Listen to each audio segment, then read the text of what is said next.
You are listening to The Evidence Locker. Thank you for choosing our podcast. Our sponsors make it possible for us to keep bringing you new episodes. Please support them as they have some great deals just for you, our listeners. If you prefer to listen advert-free, simply find us on Patreon, where plans start as little as $2 a month. 25% of these proceeds are donated to the Doe Network, working to bring closure to international cold cases. For more information, follow the link in the show notes. Today's episode is brought to you by the #1 mental wellness app, Calm. If you go to calm.com/evidence, you'll get a special offer of 40% off a Calm premium subscription. Our cases have been researched using open source and archived materials. It deals with true crimes and real people. Some parts are graphic in nature, and listener discretion is advised. Each episode is produced with the utmost respect to the victims, their families, and loved ones. Warning. Today's episode includes the murder of a child and may not be suitable for sensitive listeners. On the 29th of September, 1964, 86-year-old Maria Plichta was making her way to the church where she worked as a cleaner. She lived a modest life in her hometown of Krakow. After seeing so much war and destruction in her lifetime, Maria was content with her Spartan existence. Her life was devoted to the church, and working there gave her a sense of purpose. They never paid her any money, but she was thankful for a plate of warm food from the monastery next door. Maria took a tram to Yana Street, from where she walked to her church.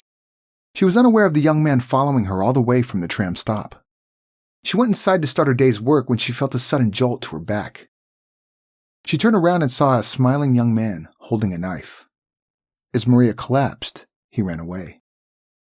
A short time later, nuns noticed a small octogenarian on the floor near the vestibule inside the church. She was barely conscious but managed to whisper 2 words. "Young boy." At first, the nuns thought Maria had suffered a heart attack or a stroke, but then they noticed the bleeding wound on her back. They took Maria to the hospital where she sadly died the next day. Before she passed away, one visitor arrived at the hospital to inquire about Maria, an unnamed young man. Who was he? The Vampire of Krakow terrorized the city for a period of 2 years. He was caught only by a stroke of luck, thanks to a brave young woman who acted when others in her position would have preferred to remain silent. The young boy's name was Karol Kot.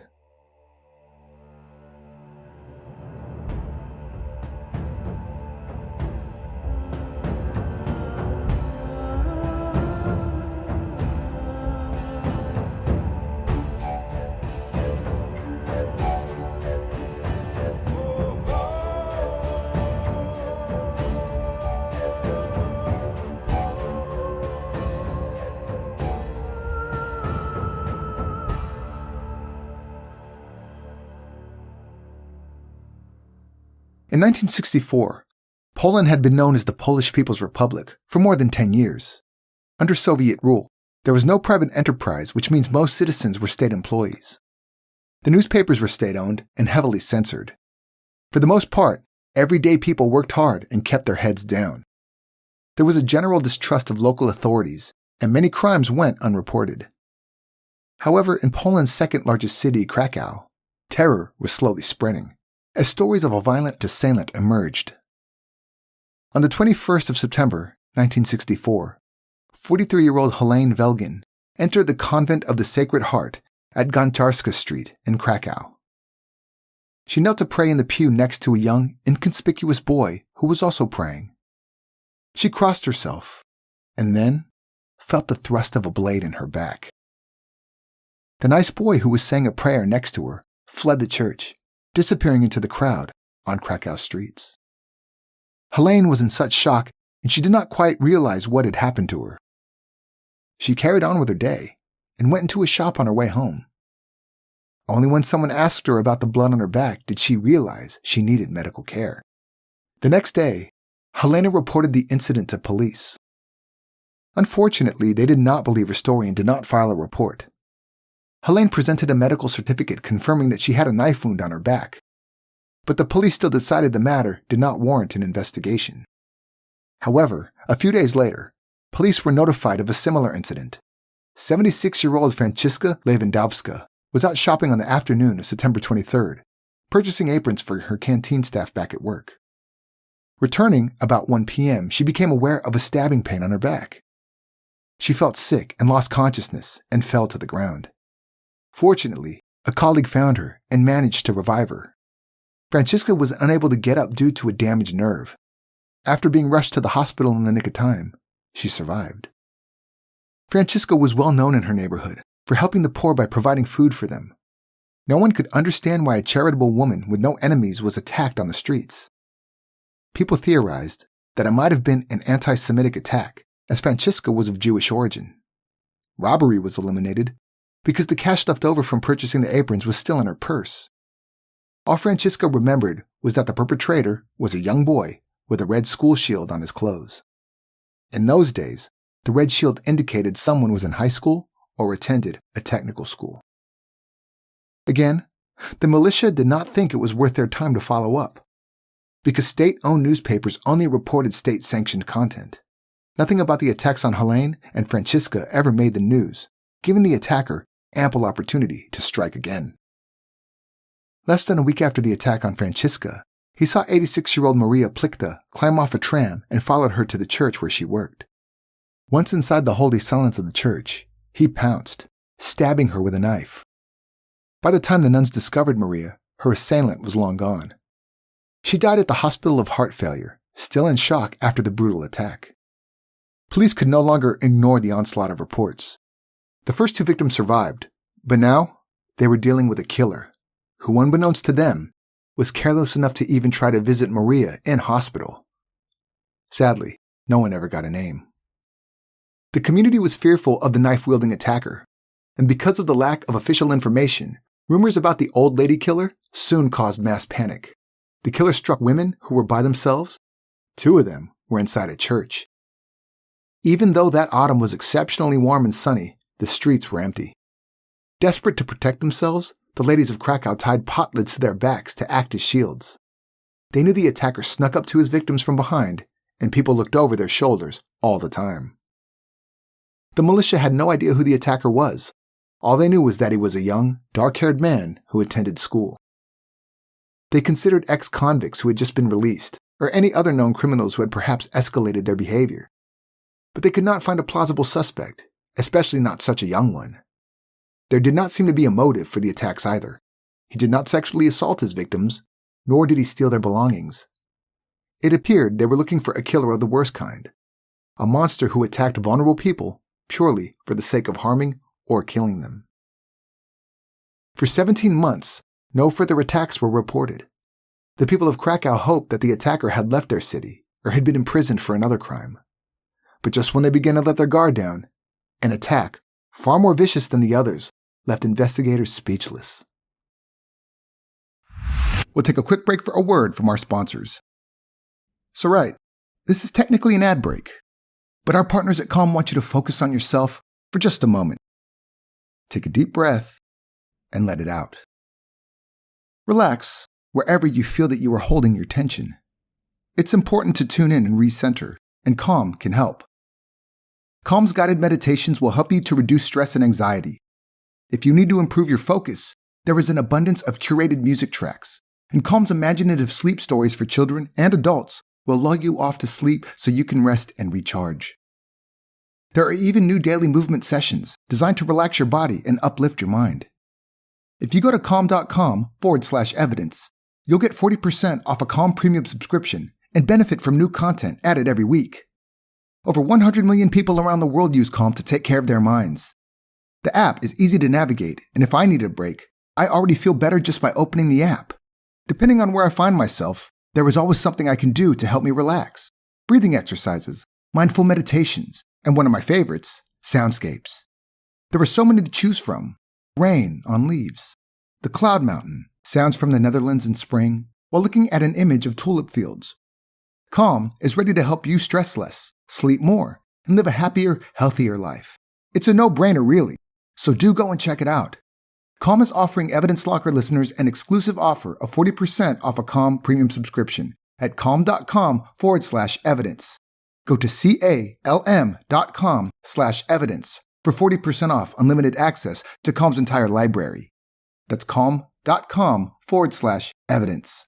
You can find the link in today's show notes or on our website. Now, let's resume today's episode. Little 11-year-old Leszek Kajek went to a toboggan competition at the Kosciuszko Mound in Krakow. Unfortunately, he was not admitted to the competition despite his skills due to his sled being damaged. Leszek was disappointed and stood alone on the side of a hill with tears in his eyes, watching as his friends competed. When the races were done, he decided to head home. He walked through the park, still crying and dragging the jagged sled behind him. Suddenly, he met an older kid with black hair. The boy asked Leszek what was wrong and seemed concerned as he approached him.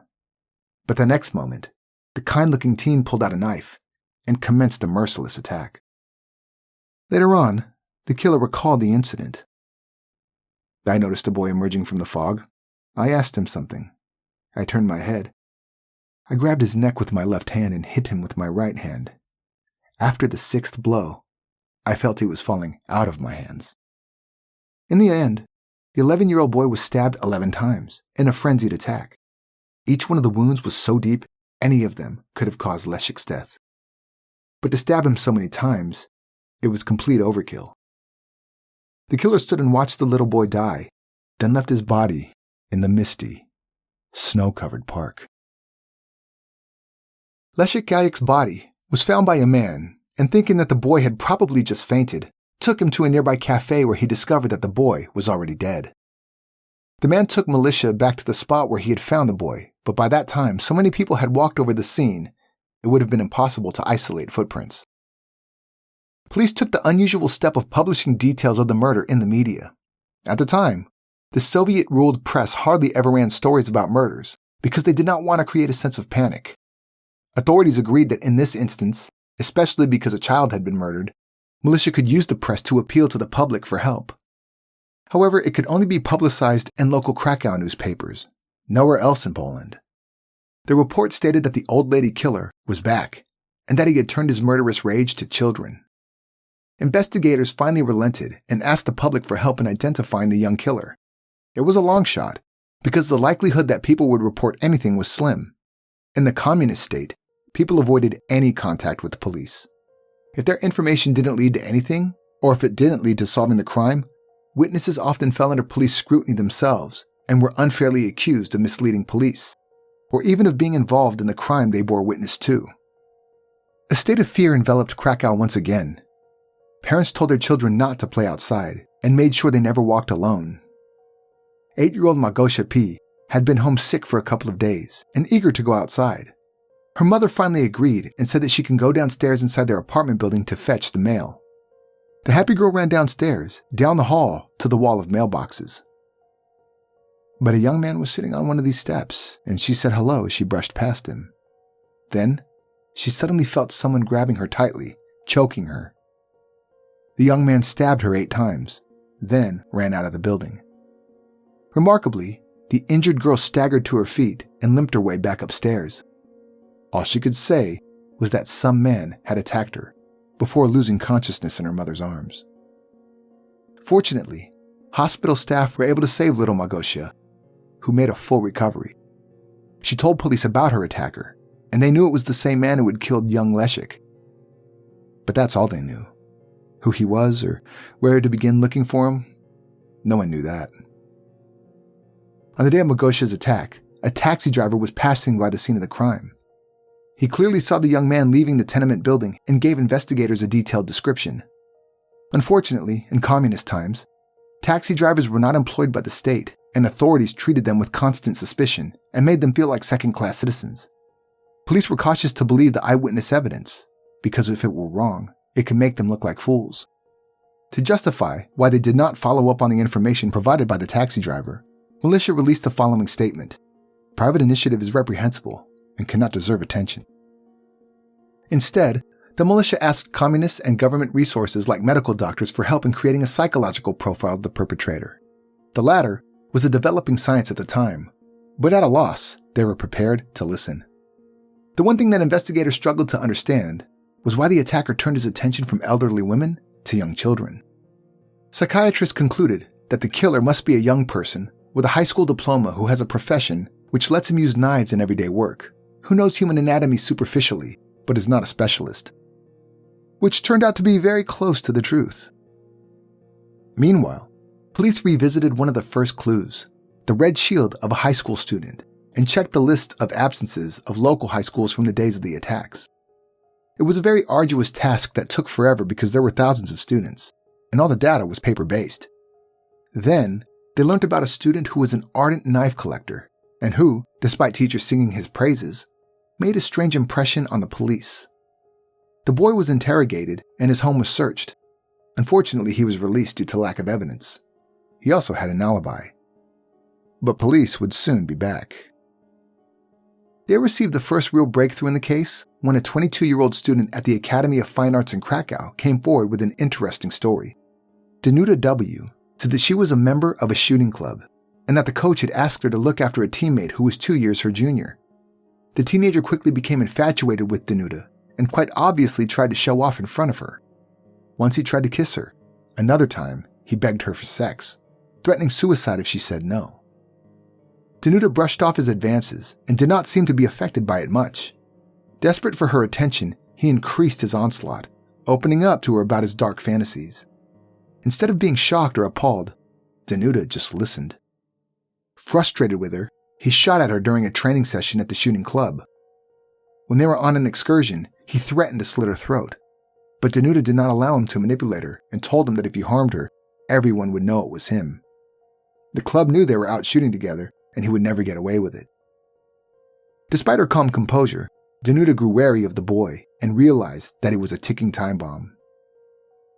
She made an appointment for him to meet with a psychologist and he agreed to go. The psychologist found that the young man suffered from an addiction to masturbation, excessive interest in eroticism, and depression. The boy was prescribed vitamin B and it was left at that. Danuta knew there was more to his obsessive behavior, and when he boasted to her about being the person who attacked Magosha, she knew he was not bluffing. Danuta told police that the young boy they were looking for was Karol Kot. Kot was born on December 16, 1946, in Krakow. He came from a stable family, with his father who worked as an engineer. His mother was an activist in the League of Women, who, while doing her work for the society, looked after her little boy at home. They lived in a tenement house in a good neighborhood. His parents doted on their only child, and he wanted for nothing. The young Karol Kot had some minor health problems, and it was reported that he wet his bed for many years. At school, he was shy and quiet, a diligent student who impressed teachers. In elementary school, he had good grades and was an exemplary student. When he was 8 years old, his sister was born and his life changed forever. He was no longer the center of attention at home, and he became incredibly jealous of her. Later in life, he admitted to punching his infant sister when they were alone. To spite her, he also harmed her pets. His classmates attested to this and recalled seeing him being brutal with animals, kicking dogs and tormenting cats. Kot's academic performance deteriorated in high school. Interestingly, the teachers were delighted with him and they could not have dreamed of a better behaved student. But his classmates knew another side to the clean-cut boy. He was vulgar and often provoked them. Sometimes he would punch a fellow student in the stomach for no reason whatsoever. And it happened so quickly, no one ever saw it coming. Because of his aggressive and unpredictable behavior, his school friends were afraid of him and considered him to be weird. Kot always boasted about his collection of knives and other sharp objects. Sometimes he would carry a knife to school to show it off during breaks, imitating violent attacks. He feigned ripping open a fellow student's body and slitting his throat, thinking he would impress other kids, especially girls. According to some sources, he had a child-level sense of humor and had strange reactions and outbursts of aggression. Because he wasn't like the other boys, they teased him, insinuating that he was gay by calling Karol Karolina.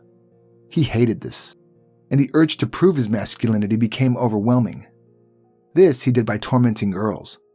Since the birth of his baby sister, Karol Kot was terribly disrespectful towards the opposite sex.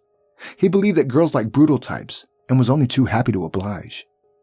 He pinched them, twisted their arms, tried to kiss them unconsented, and hounded them, asking if they would sleep with him.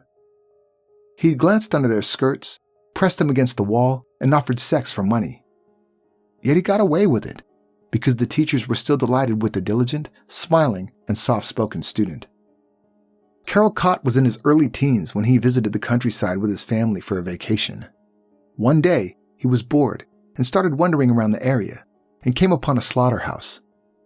The adolescent was initially chased away by employees, but later, when he stubbornly returned, they allowed him to watch them while they worked. Soon, they let him kill a calf, and hoping to finally scare the boy away, offered him a cup of warm blood. Instead of recoiling in horror, he drank the whole cup, liking it a little too much. Here is Karol Kot's own recollection of that time. I went on holidays with my parents to Pachim. It was boring there, so I went to the slaughterhouses and assisted in killing the calves. I liked the sight and finally got a taste of warm blood. I drank the blood of a calf and a hog. Then I killed frogs, chickens, rocks, moles, and calves. I liked to poke out the eyes of the birds, rake their guts and lick their blood. When I had the air gun at home, I would shoot books, meat that my mother brought to dinner, to test the energies and strength of the bullet. I used the knife well. He added, "At first it was a fancy. I really liked the profile of the knives. I collected them, bought them, replaced them, ordered knives according to my designs. I always carried them with me. I loved them, and so I think it was probably my greatest love for the object. For me, the knife was a living thing. It was me." At school, the knife-obsessed loner with the awkward manner always smiled if he heard stories of violence. He made up nicknames for himself, like Carol the Ripper, Bloody Carol, or Pyrotechnician, which alluded to his deadly side interest of arson. In his mid-teens, Kot devoted himself entirely to his two passions, weapons and killing animals. He was eager to further his knowledge of weaponry and joined a rifle club where he could express his passion openly and show off his weaponry skills in a legitimate setting. He soon became the coach's favorite, who saw no flaws in him and supported him. But for the young eagle-eyed gunman, it was all part of a larger picture. His shooting license gave easy access to the firearms to shoot birds and to walk around freely with guns and ammunition. His parents loved him unconditionally and dismissed these unusual interests, stating that he was simply interested in all things military. He read books on martial arts and weapons and bought custom-made knives. He always had knives with him and played with them in class, throwing them at boards and cards, piercing their paper hearts. Of course, this was in 1964 when throwing a knife in class was surprisingly not the kind of taboo that it would be today. Over time, Kot began to develop his secret murderous passions. Apart from shooting and expanding his knife collection, he added the study of human anatomy to his list of macabre interests. While exploring the knowledge about aortas, human hearts, and veins, he analyzed how to kill quickly and efficiently.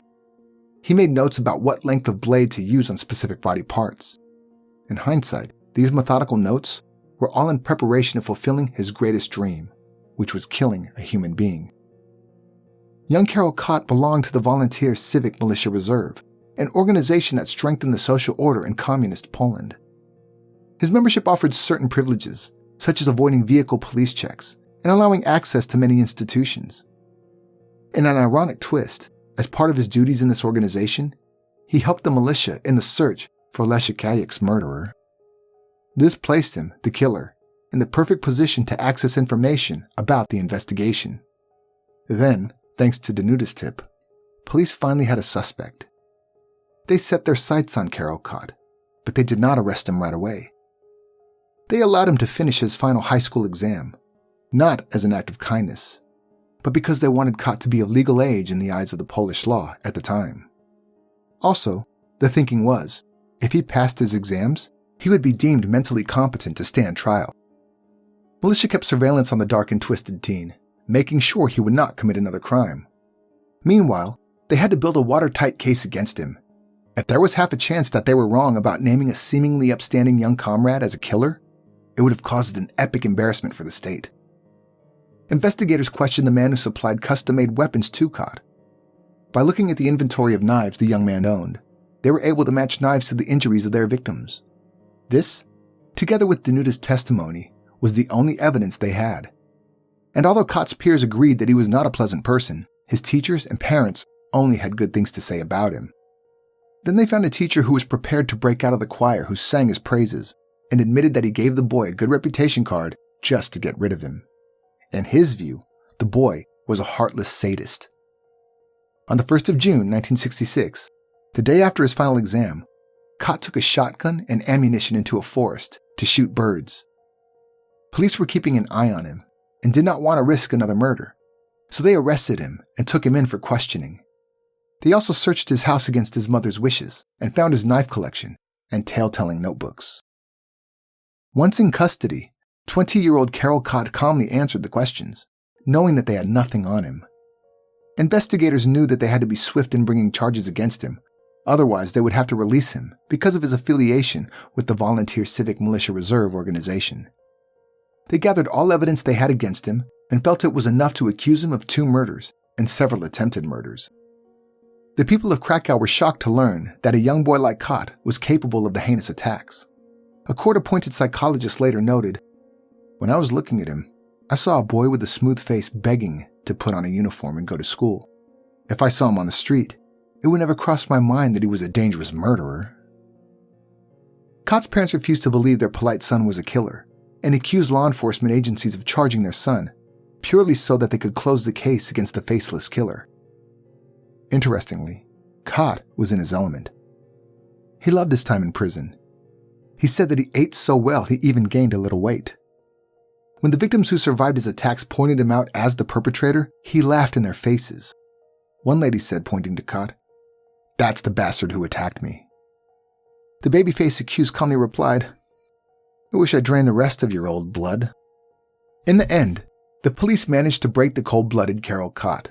Once he started talking, he showered them with a rain of sadistic details and confessions. He walked the streets of Krakow with investigators who recorded a video of him reenacting the crimes. The young prisoner seemed to be having the time of his life. He smiled at the camera and eagerly posed for photos. As he played out his murders with a rubber knife opposite a female police officer, he struck her so hard that she fell backwards, and he was delighted.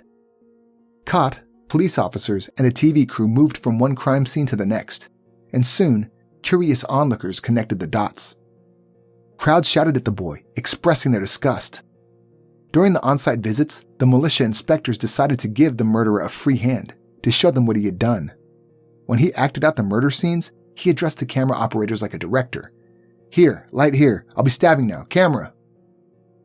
In the recordings, Kot shows every detail of his attacks on the women and children with a smile on his face. It looks like he could taste the crime again. However, he was missing something. During one of the site visits, he was not satisfied. "Inspector, that's not it," he said. The officer asked what he was missing. "Blood," he replied. And then a dark confession came. Kot admitted to licking the blood of his victims off the knives and said how much he enjoyed it. Because of this, he earned himself an ominous nickname, the Vampire of Krakow. Police asked the youngster why he stopped his attacks after the church killing of Maria Plichta. Why wait 17 months before he struck again?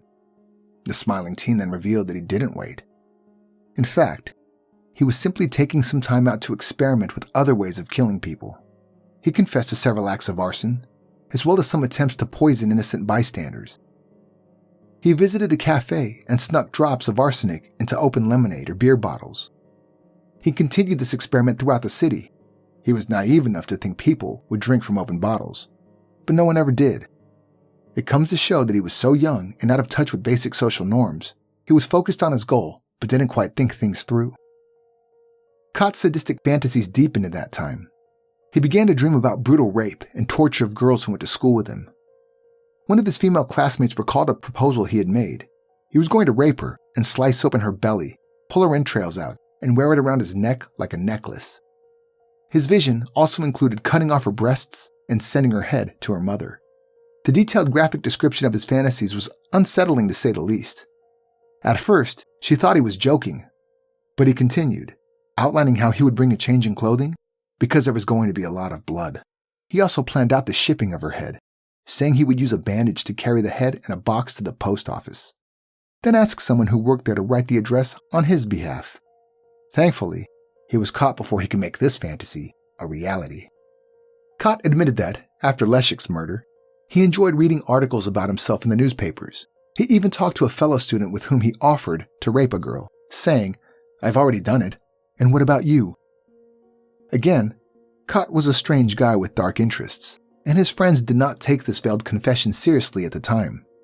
Most of his peers saw him as a harmless outcast and a madman who was all bark and no bite. Over time, his mood also changed. He became depressed, melancholic, and moody, throwing knives in silence for hours. Apparently, he even considered suicide. But the urge to kill distracted him and became his driving force, his reason for being. In a prison interview with journalist Boguslaw Siget, Kot opened up somewhat. He explained, "I was interested in what is used in war to destroy people and their welfare. That is, poisons, knives, firearms, and the methods of their most effective use. I had a large collection of knives, all kinds of them, assembly knives, fishing knives, and others. The militia took 17 pieces from me. I collected medical atlases and forensic textbooks. I studied the veins and the location of organs which shock causes sudden death." He saw his lust to kill as a calling, proudly boasting, "Suffering is beauty, and inflicting pain and suffering on someone is a work of art. Not everyone can do it." He added that he would gladly volunteer to remove undesirable people from the streets of Krakow as a service to society. Karol Kot's trial began on the 3rd of May 1967 and lasted for 2 weeks. He remained calm and seemed unaffected by events. It was a big story. The court building was flooded with family members of the victims, journalists, and concerned citizens. People exchanged admission cards so that they could see the face of the boy who had terrorized their city. When the technicians handed their accused a microphone, Kot was acting like a star during the interview, asking, "Can you hear well? Can I start?" A childhood friend commented on Kot's composure during the trial. "I kept looking over at him when he was in the dock. He had this charismatic smirk on his face which has made me so suspicious of him in the past. He also had this cold, glazed stare which reminded me of some images of Hitler. It was the kind of look that said a lot, like, 'I'm going to do this and that to you, and so what are you going to do about it then?'" There was, however, a sense of nervousness in the nonchalant and provocative behavior of Kot. Sitting behind the railing, flanked by 2 officers, he kept turning around restlessly. The same could be seen during the medical examinations. It bothered him when someone was behind him. Remember, he attacked his victims from behind, so it can perhaps be assumed that he himself was afraid of being attacked. Polish doctors of the time had never encountered such a case, neither in literature nor in real life, and Karol Kot was a good subject for psychiatric research. He was eager to talk about his childhood, adolescence, and inspirations. He mentioned that he was familiar with the work of Peter Kürten, also known as the Vampire of Dusseldorf. He admitted that he had no idea what his parents were up to, because he put 100% of his time and energy into expanding his knowledge about weapons, military, and the secrets of killing. He did not regret his crimes, and as soon as he attacked someone, he already fantasized about the next victim. According to him, homicide for pleasure should not be punished like theft, drunkenness, and prostitution. He believed that he was neither a bad man nor a criminal, but a killer. What was in his head was completely different in aesthetic and moral dimension. He wished he had been born before the war, because in times of war, he would have had the opportunity to murder for pleasure without consequences. His nonchalant comments aggravated the crowd inside the courtroom. They banged doors and windows, making their protests to his chilling statements heard. The parents of his 11-year-old victim Leszek tried to push through the crowd to punch him, but they were held back. On the 14th of July, 1967, Karol Kot, the Vampire of Krakow, was found guilty and sentenced to death by hanging. When one of the judges asked whether he felt sorry for anyone, he replied, "Yes, for myself."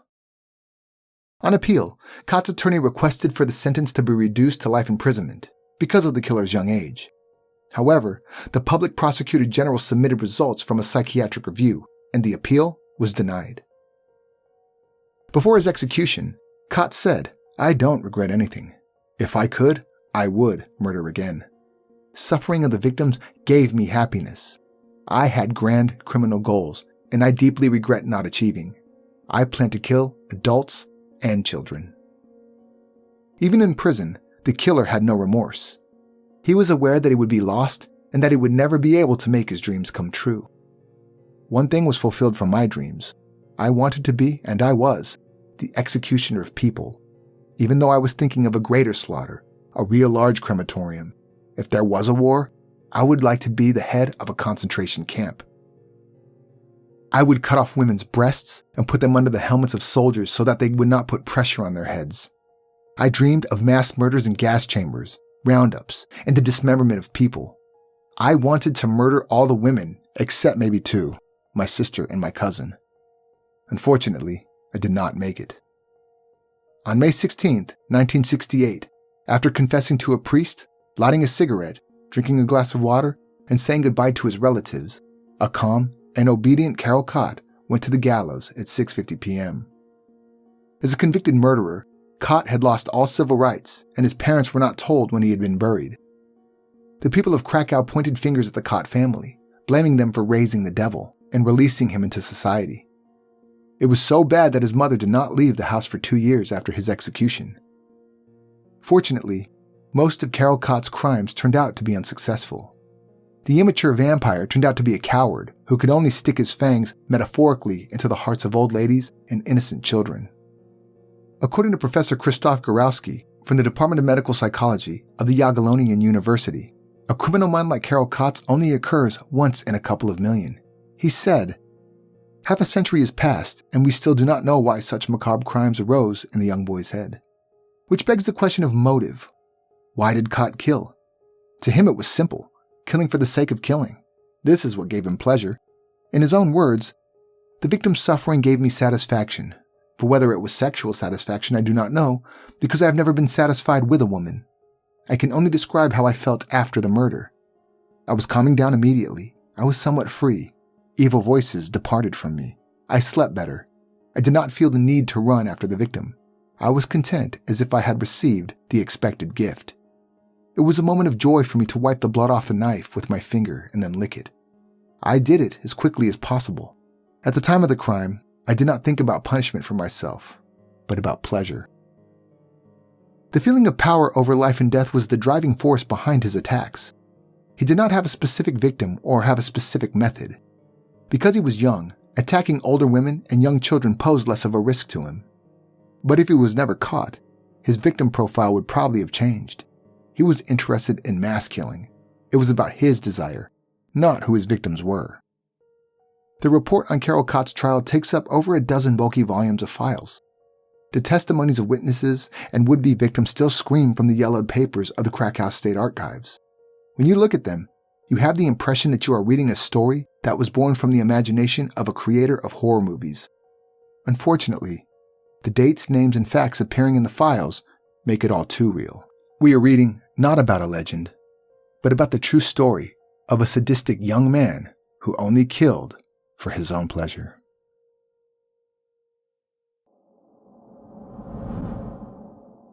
We'd like to thank our sponsors, Calm.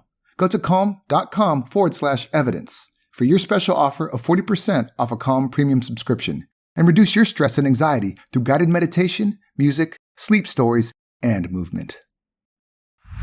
If you'd like to read more about this case, have a look at the resources used for this episode in the show notes. Also visit us on social media to see more about today's case. We're on Facebook, Instagram, and Twitter. You can also check out our channel on YouTube.